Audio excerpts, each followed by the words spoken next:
계속 그 창세기 말씀을 보면서 야곱이 지난주에 말씀을 잠깐 나누자면 도망을 갔습니다. 라반의 집에서 도망을 가다가 결국 라반에게 열흘 만에 붙잡혀요. 그리고 라반과 함께 대화하는 가운데에 라반이 요구합니다. 너 내 우상 드라빔을 훔쳐가지 않았느냐? 내놔라. 근데 야곱은 사실 훔쳐가지 않았죠. 자기 아내 라헬을 훔친 거지 않습니까? 그래서 야곱은 당당하게 얘기를 해요. 나는 가져간 적이 없습니다. 그런데 하나님의 은혜로 그걸 못 발견했어요. 만약에 발견했으면 아마 야곱은 죽었을지도 몰라요. 근데 결국은 그렇게 해서 문제가 해결되어졌어요. 그런데 오늘 본문 말씀 이전에 우리가 안 읽은 말씀 가운데에 창세기 31장이죠. 31장 44절과 49절은 이제 우리가 안 읽은 말씀인데 잠깐 우리가 지나가는 말로 설명해 드리자면 야곱과 라반 가운데 언약을 서로 세우게 됩니다. 그러니까 상호 불가침 조약을 세우는 거예요. 근데 라반도 그렇고 야곱도 그렇고 좀 뻘쭘한 거죠. 어떻게 보면 내가 물건을 가져놨는데 없어요. 드라빔이. 야곱도 억울한 거죠. 삼촌은 도대체 언제까지 날 못 살게 굽니까? 화가 났어요. 이 라반도 생각해보니까 조금 불안한 거예요. 왜냐하면 내가 그동안 너무 많이 속이다 보니까 이 야곱이 화가 나서 나를 죽일 수 있는 거예요. 그러니까 자기 스스로 언약을 쌓자고 얘기를 해요. 그래서 둘이 언약을 쌓습니다. 어떤 언약이냐면 라반은 더 이상 야곱을 괴롭히지 않겠노라. 그리고 야곱도 옥수수에 불타서 삼촌을 공격하지 않겠노라. 서로 언약을 쌓고 거기 돌을 막 쌓아요. 그리고 돌에 이름을 서로 짓게 되는데 오늘 본문에 보면은 야곱은 뭐라고 이름을 줬느냐면은 갈르엣이라고 이름을 줬어요. 갈르엣. 그 성경 보면 갈르엣의 뜻이 나오는데 언약의 그 증거의 돌무더기라는 뜻이에요. 자, 삼촌과 내가 언약을 서로 세웠으니까 이 돌무더기가 증거입니다. 갈르엣 이렇게 이름을 줬고요. 근데 야곱이 생각해보니까 이름 하나 더 줬어요. 갈르엣이라고 그랬고 또 하나 미스바라고 했어요. 미스바는 뜻이 무슨 말이냐면 망대라는 뜻이에요. 그래서 해석하자면 이런 겁니다. 삼촌과 나 사이에 언약을 세웠으니까 하나님께서 망대에 올라가서 우리를 보시는 것처럼 다 보고 있습니다. 이런 뜻이에요. 그러니까 갈르엣 그리고 미스바 이렇게 이름을 줬는데 미스바는 유명한 일이지 않습니까? 나중에 사무엘이 이스라엘 백성들과 함께 회개운동을 펼치고 기도운동을 펼쳤던 집회가 있어요. 그 미스바 성회라고 하는데 그 미스바하고는 다른 거예요. 이건 다른 겁니다. 야곱은 그들의 언어 가운데 미스바의 뜻이 있기 때문에 그냥 미스바라고 이름을 진 거예요.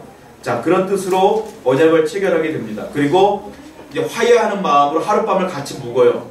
그 노중에. 그리고 같이 식사도 하고 그 다음날 아침이 되어서 서로 헤어지게 되는 거예요. 이제 라반의 문제는 이제 끝난 겁니다. 해결된 겁니다. 돌아가는 가운데에 야곱은 여전히 불안해요. 왜냐하면 지금 에서를 만나러 가는 거지 않았습니까? 지금 여전히 불안한 거예요. 그런 가운데 놀라운 경험을 하게 돼요. 야곱이 두 번째 환상을 보게 됩니다. 성경을 한번 보겠습니다. 본문 말씀인데요. 32장 1절과 2절입니다. 한번 같이 한번 읽어보겠습니다. 시작.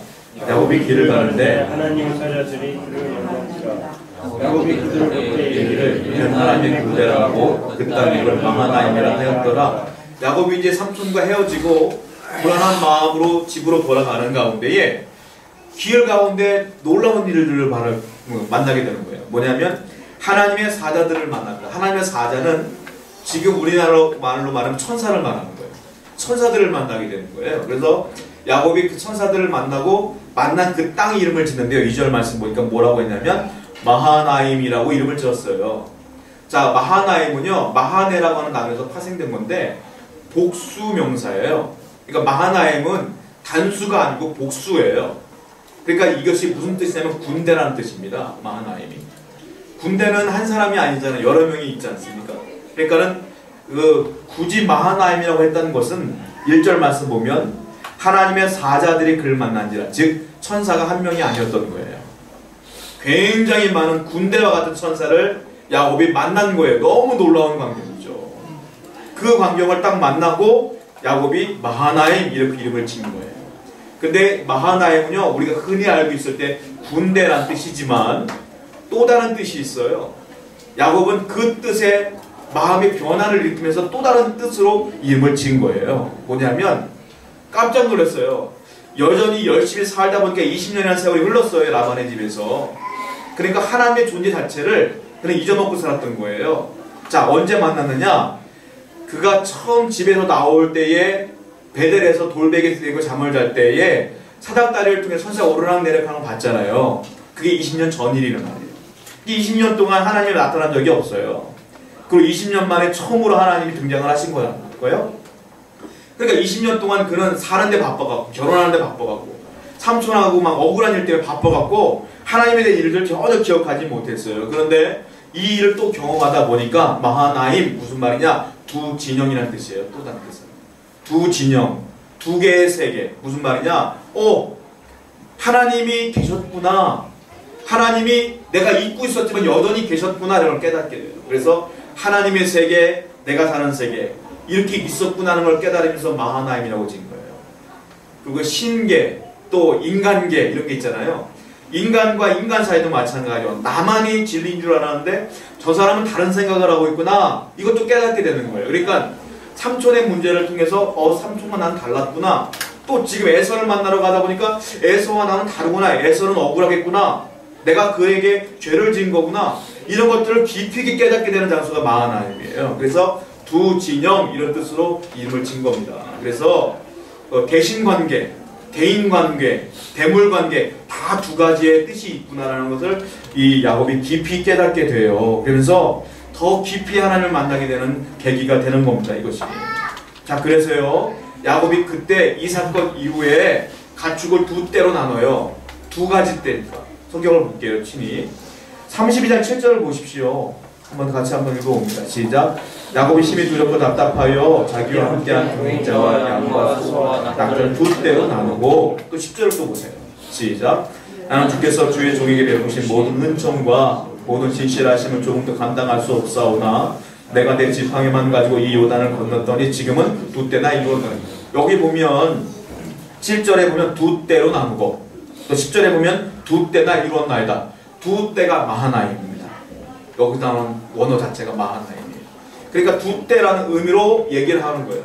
하나님을 만나고서 그가 이 양들을 다 두 때로 나눕니다. 그래서 자기가 지혜를 짜서 어떻게 살아날까 고민을 하는 장면이 나오게 되는 거예요. 그런데 놀라운 게 뭐냐면 이 두 가지 진영, 그러니까 대신 관계에 있어서 하나님과 나와의 관계를 생각하게 된 이 야곱이요, 희한하게도요 영적인 존재가 또 하나 있잖아요. 사탄, 마귀, 귀신. 근데 거기에 대한 언급은 전혀 없어요. 그러니까 야곱은요 철저하게 하나님과 나 사이만 계산하지 악한 마귀가 나를 어떻게 할까 이런 생각은 전혀 안 하는 거예요. 그 실질적으로 보면은 마귀가 야곱을 공격했다거나 그런 얘기 전혀 없어요.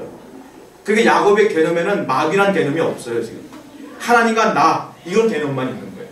여기서 우리는 놀라운 신앙의 건전한 신앙이 무엇인가를 알게 돼요. 무엇이냐? 영적인 세계를 논할 때에 우리가 흔히 할 때 사탄, 마귀도 기억하고 있잖아요. 그러나 거기에 집중하는 건 옳은 게 아니라는 걸 깨닫게 돼요. 뭐냐? 하나님과 나 사이에 집중하는 것이 옳다는 걸 깨닫게 된다고요. 그 귀신에 집중하는 그 단체가 있습니다. 이단이라고 우리가 흔히 하고 있는데 저 구로동에 있는 한 교회가 있어요. 거기는 귀신론을 얘기하는 교회가 있어요. 거기 흔히 이렇게 얘기를 해요. 감기가 걸리거나 몸이 아프면 귀신이 나에게 씌인 거예요.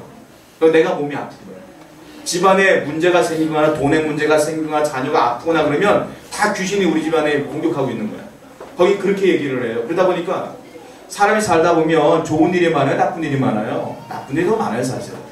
그러다 보니까 거기는 자꾸 귀신 쪽에만 신경 쓰다 보니까 이 신앙이 건전하지가 않아요. 근데 야곱은 아무리 어렵게 힘들어도요 야곱은 20년 내내 고난받았잖아요. 한 번도 약한 마귀가 나를 공격한다는 얘기가 한 적이 없어요. 여러분 하나님과 나 사이만 집중하시면 돼요. 왜냐하면 그 모든 것도 하나님이 허락해야 되는 거거든요. 욥을 공격했던 마귀 기억하시죠? 욥을 공격했던 그 마귀도 하나님께 허락을 구한 다음에 하는 거예요. 결국 여러분들의 인생 가운데 되어지는 모든 일들은 하나님의 주권 안에 있는 겁니다. 내가 어려워도 힘들어도 나 하나님께서 훈련시키려고 하는 거예요. 그러므로 야곱은 그렇게 하나님만 바라봤다는 거예요. 교회도 자꾸 그렇게 안 좋은 쪽만 바라보면 이상한 일이 벌어지더라고요. 제 모교, 제가 어린 시절 다녔던 그 교회에 담임 목사님께서는 능력이 많으셔가지고 귀신 축출의 은사가 있었어요. 그러니까 마귀, 이게 귀신 쓰인 사람 오면 우리 목사님이 기도하면 다 떠나가. 야, 참 능력이 많으시더라고요. 근데 희한하게요. 저희 교회는 그래서 그런지 몰라도 귀신 들린 사람이 너무 많았어요. 항상. 그분이 돌아가시거나 이사를 가면 또 다른 분이 와가 앉아있어. 저는 그때 어린 시절에 신기한 경험을 했어요. 야, 귀신 들린 사람이 어떻게 예배를 같이 드릴까? 제가 신기한 경험을 했어요. 근데 제가 이제 신학을 하면서 제 아내와 함께 연애 시절 때 같은 신학생이었으니까 큰 교회가 궁금하더라고요. 그래서 수요 예배를 저 서울에 있는 여의도 순복음교회를 간 적이 있거든요. 수요 예배를 갔는데 첫날 가서 예배를 드리는데 귀신 들린 사람이 옆에서 우리 아내를 이렇게 째려보더라고요. 계속 예배 끝날 때까지. 저도 쳐다봤는데 저는 안 쳐다봐요. 그때 우리 결론은 영적으로 내가 좀 강하고 집사님이 약해서 그랬나? 우스갯소리로 얘기했는데 여의도 순복음교회도요, 그 예배 때 그 귀신 추출을 하거든요. 항상. 희한해요. 거기에 집중하다 보면 그런 일들이 벌어지더라고요. 저는 그런 생각을 해요. 우리가 신앙생활 하는데 귀신 바라보고 신앙생활 하는 거 아니지 않습니까? 하나님 바라보고 하나님 뜻대로 살기 위해 애쓰는 게 신앙생활 아니겠습니까? 여러분들은 오직 주 하나님만 바라봤으면 좋겠어요. 아무리 힘겹고 어려운 일이 있어도 하나님의 도우심이 해결된다. 이런 믿음으로 주만 바라봤으면 좋겠어요. 이것이 과연 어디서부터는 어려움이냐? 그거 알아서 뭐합니까? 하나님께서 해결하실 것인데 야곱은 오직 주만 바라봤다 이거예요. 자, 우리는 이 마하나임을 통해서 귀한 진리를 발견해요. 뭐냐면 야곱은 이 마하나임의 뜻에 깊은 의미를 둔 거예요. 두 가지 세계. 무슨 말이냐? 이 세상을 살아갔더니 내가 참 힘들었구나. 그래서 복잡하구나, 어렵구나, 인생이 그렇구나, 이런 뜻이 이 마하나임 안에 다 포함되어 있는 거예요. 자, 그렇다면 은혜도 있습니다. 뭐냐? 이 복잡한 인생 가운데 하나님이 굳이 야곱에게 왜 또 나타났느냐? 하나님이 말씀하시는 거예요. 뭐냐면 너 이제 형 에서를 만나러 가는데 두렵구나. 그는 걱정하지 말아라. 마하나임과 같은 어려운 삶을 살지라도 내가 너와 함께 할 것이며 너를 보호하고 있음을 보여주시는 거예요. 그래서 지금 천사의 모습으로 나타나신 거예요. 여러분, 우리 이 세상을 살아가는데 어렵고 힘든 건 당연합니다. 그런데 중요한 진리를 아셔야 돼요. 하나님은 여러분들을 보호하십니다. 분명히 보호하십니다. 그래서 야곱이 못 믿으니까 지금 환상의 모습으로 나타나는 거예요. 야곱은요, 평생 살면서 환상을 2번 봅니다. 첫 번째가 언제? 아까 말씀드린 것처럼 베델에서 20년 전에 만난 하나님. 그 두 번째 지금 만난 하나님. 구약시대에 20년 동안 환상 2번 봤어요. 야곱이. 제가 한 교회를 알아요. 왜냐하면 우리 같이 신앙생활 청년들이 그 교회를 많이 갔기 때문에 제가 알아요. 그 교회는요, 그 교회 성도들은요 희한해요. 뭐냐면 일주일에 한 번씩 천사를 봐요. 일주일에 한 번씩. 일주일에 한 번씩 예배 드리는데 강대상에 막 빛이 내려와. 이걸 봐야 된대. 이걸 못 보면 내가 신앙이 좀 약해진 거예요. 그분들은 얘기할 때 쉐어링을 할 때 항상 오늘 천사를 봤니? 아, 봤어. 오늘 뭐 금빛이 내려 봤니? 봤어. 결혼식에도 내려오고 뭐 예배 시간 맨날 하고. 아무리 봐도 성경을 봐도 야곱도 구약시대인데도 불구하고 천사 2번 만났어요. 20년 동안. 또 어떻게 그분들을 매주 만나는지 모르겠어요. 여러분, 보는 게 중요한 게 아니에요. 들리는 게 중요한 게 아니에요. 이미 하나님은 계시의 완성으로 성경을 주셨습니다. 성경을 통해서 우리에게 말씀하시는 줄 믿습니다. 안 보인다고 해서 야곱이 20년 동안 천사를 못 만났다고 해서 하나님이 안 보호해 주셨습니까? 아닙니다. 20년 내내 보호해 주셨는데 야곱이 여전히 두려워하니까 이제서야 하나님께서 보여주신 거예요. 좀 믿어라 이런 거예요. 그러므로 환상 보는 게 중요한 게 아닙니다. 여러분. 믿는 게 중요한 줄로 믿습니다. 야곱은 지금 하나님의 말씀을 통해서 지금 확신을 갖게 된 거예요. 자, 이런 과정이 종종 있어요. 그런데 이것이 자주 있지는 않습니다. 성경을 한번 볼게요. 열왕기하 6장 17절 말씀 보십시오. 읽어보겠습니다. 시작. 기도하여 이르되 여호와여 원하건대 그의 눈을 열어서 보게 하옵소서 하니 여호와께서 그 청년의 눈을 여심해 그가 보니 불말과 불병거가 산에 가득하여 엘리사를 둘렀더라. 엘리사가요, 선지자가 있었는데 사환이 한 명, 게하시라는 사환이 있었어요. 근데 아람 군대가 맨날 패배하는 거예요. 왜냐하면 하나님께 기도하면 엘리사에게 하나님 말씀하세요. 오늘 아람 군대가 쳐들어올 거야. 그러니까 왕에게 얘기하면 이미 다 대비하고 있는 거예요. 그러니까 맨날 져요. 그러니까 아람 군대 사람들이 엘리야를 죽여야 되겠구나라고 왔는데 엘리야가 사는 집을 딱 군대가 둘러싸고 있는 거예요. 아람 군대가. 근데 엘리야는 전혀 무서워하지 않아요. 근데 사환은 너무 무서워하는 거예요. 그랬더니 엘리야가 기도한 거 아닙니까? 엘리사가 기도하여 이르되 이 얘기가 그 얘기예요. 그랬더니만 영안이 열려졌더니 불말과 불병거가 이미 그 군대들 에워싸고 있더라고 안심하는 거잖아요. 이게 자주 있는 게 아니고요. 하나님이 보호하신다는 걸 보여주기 위해서 엘리사가 기도하는 거 아니겠습니까? 여러분 하나님은 내 눈에 안 보여도 주의 종들을 이렇게 보호하셔요. 여러분들의 인생 가운데 하나님이 보호하고 있음을 믿으셔야 돼요. 불말과 불병거가 여러분의 삶의 터전을 붙잡고 있고 보호하고 있음을 믿으시기 바랍니다. 야곱이 그걸 못 믿으니까 하나님 보여주신 것 뿐인 거죠. 여러분들 못 믿으면 또 보여주실지도 모르겠지만 믿는 게 더 중요한 줄 믿습니다. 믿고 행복하게 사셔야 되지 않겠어요? 자, 이 부분을 우리가 성경을 통해 또 볼게요. 시편 34편 7절입니다. 한번 읽어보겠습니다. 시작. 여호와의 천사가 아멘. 여호와의 천사가 주를 경외하는 저와 여러분 같은 믿음에 있는 사람들을 둘러 진치고 그들을 건지십니다. 이 사실을 분명히 기억하시기 바랍니다. 또 하나 기억해야 될 게 있어요. 마하나임은요, 아까 제가 서두에 말씀드린 것처럼 삶이 곤고하고 어렵고 복잡하다는 것을 말하는 거예요. 자, 언제나 우리 인생은요 위험에 처해 있습니다. 자, 창세기 27장 41절을 보겠습니다. 27장 41절이에요. 시작. 그의 아버지가 야곱에게 축복한 그 축복으로 말미암아 에서가 야곱을 미워하여 심중에 이르기를 아버지를 곡할 때가 가까웠으니 내가 내 아우 야곱을 죽이리라 하였더니 누가 한 말이냐면 에서가 한 말입니다. 에서가 내 장자권을 빼앗아간 이 녀석 내가 죽일 거야 라고 하는 것을 리브가가 들었잖아요. 그래서 리브가가 서둘러서 야곱을 라반의 집으로 보냈지 않습니까? 자, 리브가가 야곱을 보냈을 때 마음을 한번 보자고요. 27장 44, 45절 한번 읽어보겠습니다. 시작. 내 형의 노가 흐르기까지 몇 날 동안 그와 함께 거주하라. 내 형의 분노가 흘려 네가 자기에게 행한 것을 잊어버리거든 내가 곧 사람을 보내어 너를 거기서 불러오리라. 어찌 하루에 너희 둘을 이르랴. 자, 44절을 보면 몇 날 동안만 며칠 동안만 있다가 와 얘기한 거예요. 야곱에게. 그리고 45절 보면 네 형의 분노가 풀리면 자기의 행한 것을 잊어버리면 내가 너 사람 보내서 불러올게 이 얘기한 거예요. 그런데 세월이 몇 년 흘렀다고 했어요? 20년 흘렀어요. 그리고 그 사이에 리브가는 죽었어요. 그게 무슨 말이에요? 형의 분노가 안 풀린 거죠. 안 풀렸기 때문에 리브가가 내 아들을 보고 싶지만 못 불러온 거죠. 내 아들 죽을까봐. 결국 20년 동안 에서가 이 복수의 칼날을 갈고 있었다는 소리예요. 그러니까 야곱은 지금 집에 들어가면 어차피 죽게 돼 있는 거예요. 얼마나 두렵고 어려운 문제겠습니까? 자, 에서가 이 당시에 어디서 살았느냐? 어머니랑 같이 살지 않았어요. 에서 집을 나갔습니다. 제가 지난주에 설명했어요. 그 길르앗 산지에 도착했을 때 강이 4개가 있다고 그랬어요. 맨 위가 야르묵강, 그다음 야복강, 아르논강, 맨 밑에가 세렛강인데 에서는 어디서 살았냐면 세렛강 밑에 있는 세일산에 살았어요. 세일산이 뭐냐면은 그 지금 요르단에 보면 유명한 관광지가 하나 있어요.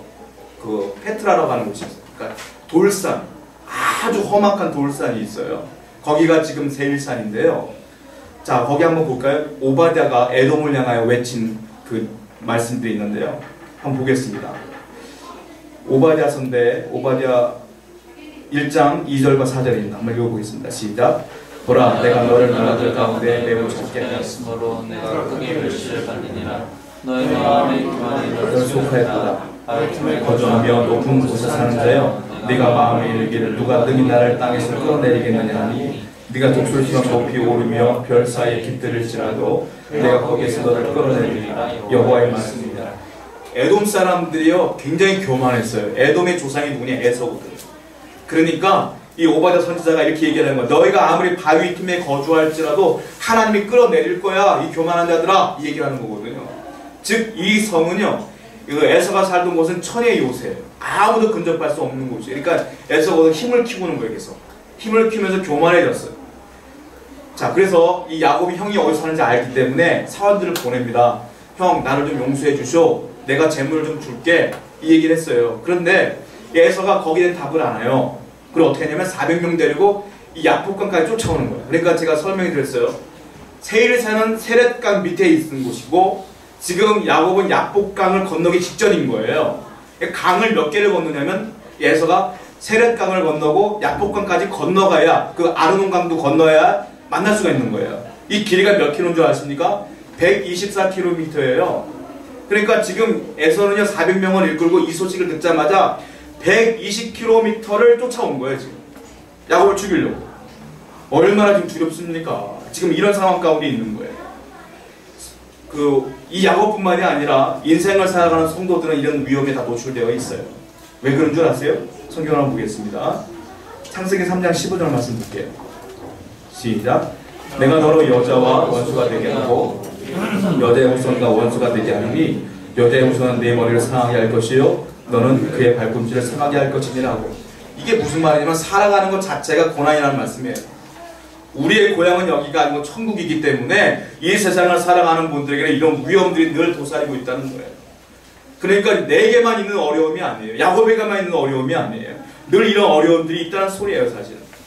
제가 얼마 전에 그 신문을 봤는데 그 회교국가 있지 않습니까? 회교국가, 이슬람 국가는 일부 다처제래요. 그래서 한 사람이 4명의 아내를 거느릴 수가 있대요.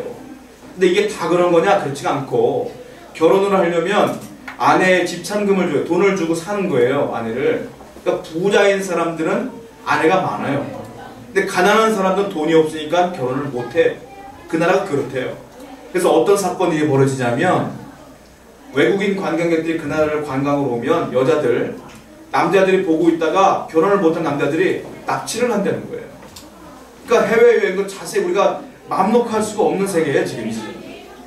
북핵 문제로 소란스럽죠. 나라의 경제 문제로 소란스럽죠. 사건 사고가 얼마나 하면 요즘 제가 뉴스를 볼 때마다 섬뜩한 뉴스들이 얼마나 많은지 몰라요. 얼마 전에도 어린아이가 정말 부모를 학대받아 죽은 사건도 있고 그런 일이 많잖아요. 이 세상을 살아가는 것 자체가 그렇게 위험이라는 것을 야곱이 깨닫게 되는 거예요.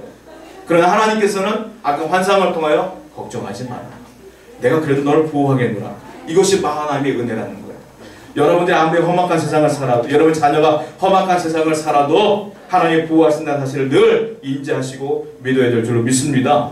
자, 야곱은요 이런 상황 가운데에 이 문제를 해결해야 될 거 아니에요. 해결을 합니다. 어떻게 해결하냐면 먼저 자기 머리를 최대한 동원하여 짜는데 형 에서에게 그 재물을 줍니다. 얼마나 많이 주냐면 제가 성경을 보니까 마리수가 나오는데 소, 양, 낙타, 나귀 다 나오는데 총 550마리가 나와요. 550마리를 주려고 결정을 하는데 숫자가 안 나온 동물이 있어요. 그러면 새끼들은 숫자가 얼마 나고 나와 있진 않아요. 그 도합 한 600여 마리가 되지 않을까. 자, 600여 마리를 우리가 지금 돈으로 환산을 하게 되면 마리당 100만 원씩 계산하기 쉽게 한 6억 정도 되는 거예요. 그러니까 6억 정도를 형 에서에게 주고 용서해달라고 지금 말하려고 하는 거예요. 그런데 그냥 안 줘요. 야곱 참 대단해요. 그냥 6억을 한꺼번에 안 줘. 그냥 다 안 줘요. 생각해보세요. 내가 20년이나 칼을 갈았는데 저놈 죽이려고 칼을 갈았는데 갑자기 나타나가지고 형 나 미안해. 그리고 재산을 딱 줘버리면 그 용서하기도 그렇고 받기도 애매하지 않습니까?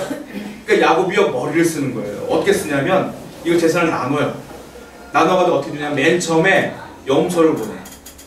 염소를 보내니까 에서가 염소 보고 얼마나 기가 막히지. 이게 이거 가지고 나를 용서받으려는 거야? 좀 있으니까 양을 보내네. 좀 있으니까 낙타를 보내. 좀 있다가 소를 보내네요. 그 다음 마지막에는 나귀를 보내요. 그러니까 처음에 적은 양이지만 선물을 받고 또 받고 또 받고 또 받다 보니까 마음이 화가 났다가 좀 누그러졌다가 조금 누그러졌다가 용서할까 고민했다가 나중에 용서해요. 나중에 약국강가에서 만나 화해하지 않습니까? 머리를 얼마나 기가 막히게 잘 썼는지 몰라요, 야곱이. 근데 이것도요, 2가지 견해가 있어요. 주석학자 가운데 한 분은 부정적인 견해예요. 역시 야곱은 변화되지 않았구나. 역시 머리를 쓰는구나. 역시 사기꾼 기질이 있구나. 근데 긍정적인 면으로 보는 분이 있어요. 아니다. 하나님이 주신 지혜를 최대한 동원하여 이 일을 진행한 것이다. 저는 후자에 박수를 치고 싶어요.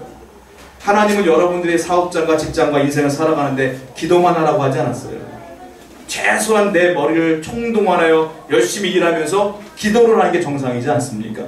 예수님도 기도만 하지 않았어요. 마을에 가서 병도 고치고 열심히 사역하지 않았습니까? 그 야곱은요, 은혜를 받았으나 최선을 다해 자기 할 일을 하는 거예요.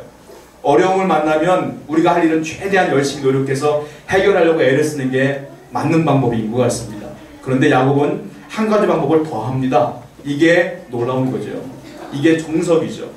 자, 창세기 32장 9절부터 12절입니다. 한번 읽어볼게요. 시작. 야곱이 또 이르되 내 조부 아브라함의 하나님 내 아버지 이삭의 하나님 여호와여 주께서 전에 내게 명령하시기를 내 고향 내 족속에로 돌아가라. 내가 내게 은혜를 베풀리라 하셨나이다. 나는 주께서 주의 종에게 베푸신 모든 은총과 진실함을 조금도 감당할 수 없사오나 내가 내 지팡이만 가지고 이 요단을 건넜더니 지금은 두 때나 이루었나이다. 내가 주께 간구하오니 내 형의 손에서 에서의 손에서 나를 건져내시옵소서. 내가 그를 두려워함은 그가 와서 나와 내 처자들을 칠까 겁이 나기 때문입니다. 주께서 말씀하시기를 내가 반드시 내게 은혜를 베풀어 내 씨로 바다에 셀 수 없는 모래와 같이 많게 하리라 하셨나이다. 이게 뭐냐면요, 야곱이 형 에서가 400명을 끌고 온다는 얘기를 듣고 돈 주는 것, 가축 주는 것도 소용없어졌구나. 그걸 깨닫고 그때 뭐예요? 기도하는 거예요. 창세기에 나온 기도문 중에 제일 긴 문이 여기예요. 이게 제일 길어요. 이게 대부분 한두 절이면 끝나는데 창세기에 나온 기도 중에 이게 제일 길어요. 얼마나 갈급했으면, 얼마나 간절했으면 이렇게 길게 기도하겠습니까? 우린 여기서요 기도의 정석을 보게 돼요. 무엇입니까? 첫 번째, 여기서 기도하는 그 야곱의 모습 가운데 9절을 보세요. 9절 제가 한번 읽어드릴게요. 기도는 이렇게 하는 겁니다. 야곱이 또 이르되 내 조부 아브라함의 하나님 내 아버지 이삭의 하나님 여호와여 주께서 전에 내게 명령하시기를 내 고향 내 족속에로 돌아가라. 네가 내게 은혜를 베풀려 하셨나이다. 무슨 말이냐? 하나님이 돌아가라고 했잖아요. 그래서 나 돌아가고 있는 겁니다. 근데 형이 날 죽이려고 하네요. 무슨 말이에요? 하나님께서 약속했고 그렇게 하라고 했기 때문에 나는 그렇게 하는 거예요. 나는 순종했어요. 기도할 수 있는 첫 번째 자격이 있어요. 순종한 사람이 기도할 수 있는 거예요. 야곱은 순종을 했기 때문에, 그래서 하나님 말씀대로 순종을 했기 때문에 당당하게 기도하고 있는 거예요. 불순종했는데 기도한다? 어떻게 요구할 수 있겠어요, 하나님한테? 그러므로 기도하기 전에 순종을 잘 하시기 바랍니다. 하나님 말씀대로 살려고 애를 쓰시기 바랍니다. 예배를 잘 들으시기 바랍니다. 하나님 사랑하시기 바랍니다. 그래야 기도가 제대로 나오는 거예요. 야곱은 여기서 첫 번째 기도를 하는 거예요. 순종. 나는 순종했어요, 하나님. 두 번째 기도가 나와요. 10절입니다. 제가 읽어드릴게요. 잘 보세요. 나는 주께서 주의 종에게 베푸신 모든 은총과 모든 진실하심을 조금도 감당할 수 없사오나 내가 내 지팡이만 가지고 이 요단을 건넜더니 지금 두 때나 이루었나이다. 앞에 보면은 하나님, 나는 이 모든 은총과 모든 진실하심을 조금도 감당할 수 없어요. 무슨 말이에요? 나는 상당히 비천한 사람이에요. 약한 사람이에요. 겸손해요. 하나님 앞에 겸손하게 기도하는 거예요. 내가 당당하게 교만하게 기도하는 것이 아니라 나는 연약합니다. 나는 부족합니다. 내가 이 일을 해결할 수 있는 힘이 없습니다. 하나님, 이 일을 어떡하죠? 이 얘기를 하고 있는 거예요. 기도는 순종해야 되고, 두 번째, 겸손하게 기도하는 거예요. 하나님 앞에 나는 약하다는 걸 인지하시고 기도하는 거라는 거예요. 세 번째, 야곱이 또 기도합니다. 10절 후반절에 보면은 뭐라고 말하냐면 내가 내 지팡이만 가지고 요단을 건넜더니 지금 두 때나 이루었나이다. 무슨 말이에요? 하나님이 나는 아무것도 아니었으나 복을 주셔서 이렇게 많은 재물을 갖게 되었습니다. 그래서 감사합니다, 이 말이에요. 기도는요, 순종, 그리고 겸손하게, 그리고 마지막에는 감사하게 하나님께 나아가는 거예요. 감사가 없는 기도는 가짜 기도. 내게 주신 은혜가 얼마나 많은데 그거 하나도 기억하지 않고 지금 것만 요구한다는 건 가짜예요. 늘 감사하시며 기도하셔야 된다는 거예요. 자, 그리고 또 하나 11절을 보시면 네 번째 방법이 나와요. 제가 읽어드릴게요. 내가 주께 간구하오니 내 형의 손에서 에서의 손에서 나를 건져내시옵소서. 내가 그를 두려워하면 그가 와서 나와 내 처자들을 칠까 겁이 나기 때문입니다. 내가 기도하는 이유를 정확하게 얘기하고 있어요. 형 에서가 나를 죽이고 내 처자들 죽일까봐 겁이 나기 때문에 기도합니다, 이 말이에요. 기도는요, 하나님 앞에 솔직하게 하는 거예요. 아주 명확하게 내 기도의 문제를 정확하게 말씀하는 거예요. 두리뭉실하게 기도하는 건 기도가 아니에요. 제가 가끔 기도 제목이 있습니까? 라고 물어봤을 때 여러 가지 문제 이런 얘기하면 기도하는 사람 아니에요. 진짜 기도는 정확하게 얘기해야 되는 거예요. 제가 몸이 아파요. 어디가 아파요. 정확하게 얘기하는 게 진짜 기도하는 사람 아니겠어요? 야곱이 지금 기도할 때는 정확하게 자기의 문제를 분명하게 얘기하고 있는 거예요. 마지막으로 이 기도문에서 우리가 배워야 될 게 있는데 12절입니다. 주께서 말씀하시기를 내가 반드시 내게 은혜를 베풀어 내 씨로 바다에 셀 수 없는 모래와 같이 많게 하리라 하셨나이다 했어요. 이게 무슨 말이냐면, 자, 근거가 있어요. 잘 중요한 게 뭐냐면, 내 씨로 바다에 셀 수 없는 모래와 같이 많게 하리라고 말씀했잖아요. 그러니까 해결해 주세요, 이 말인데, 사실 이 말은 야곱에게 하신 말씀이 아니거든요. 자, 누구에게 한 말씀이냐면 자세히 볼게요. 창세기 22장 17절을 보십시오. 한번 읽어보겠습니다. 시작. 내가 내게 큰 복을 주고 내 씨가 크게 번성하여 없나요? 창세기 22장 17절 보세요. 시작. 내가 내게 큰 복을 주고 내 씨가 크게 번성하여 하늘에 불과하고 바닷가에 모래와 같게 하리니 네 씨가 그때 네게 성문을 차지하리라. 누구에게 한 약속인 줄 아세요? 아브라함에게 하신 약속이에요. 아브라함이 뭐라고 말했냐면 바닷가에 모래와 같게 하리라. 이거 아브라함이 하신 말씀이에요. 그 아버지 야곱의 아버지가 누구예요? 이삭이잖아요. 이삭에게 다른 말 했어요. 창세기 26장 4절입니다. 시작. 하늘의 별과 같이 번성하게 하며 이 모든 땅을 내 자손에 주리니 내 자손으로 말미암아 천하만민이 복을 받으리라. 이삭에게는 별과 같이, 아브라함에게는 모래와 같이, 그리고 야곱에게는 뭐라고 말하는지 아세요? 야곱 28장 14절입니다. 시작. 내 자손의 땅이 티끌같이 되어 내가 서쪽과 동쪽과 북쪽과 남쪽으로 퍼져나갈지며 땅의 모든 족속이 너와 내 자손에게 말하면 복을 받으리라. 야곱에게는 티끌같이. 그런데 야곱이 지금 뭐라고 기도했어요? 모래와 같이 된다고 했잖아요. 이렇게 고백하지 않습니까? 무슨 말이에요? 내 할아버지 아브라함에게 그렇게 약속하신 하나님, 그 약속을 지키십시오 라고 말하는 거예요. 야곱은요 철저하게 할아버지 아브라함, 아버지 이삭에게 그 대대로 내려오는 약속을 들은 거예요. 그 약속을 들어서 그 약속을 기반으로 하여 기도하는 거예요. 기도는 하나님의 약속, 즉 이 성경을 기반으로 기도하는 겁니다. 하나님이 주신다는 약속을 기억하시고 기도해야 돼요. 놀라운 거예요. 이 가정은 하나님 주신 약속을 대대손손 전했다는 거예요. 가정신앙교육이 굉장히 잘 됐다는 거예요. 여러분들도 하나님의 약속을 기반으로 하여 이렇게 기도하고 자녀들에게 그 약속들을 이야기하셔야 된다는 거예요. 여러분 마하나임의 두 진영을 통해서 우리는 깊이 있는 깨달음이 있어야 될 줄을 믿습니다. 어렵고 힘들지라도 이 야곱처럼 기도함으로 또한 열심히 지혜를 짜내므로 여러분들의 삶의 고난을 이겨내시길 바랍니다. 우리 말씀을 기억하시면서 찬송하겠습니다.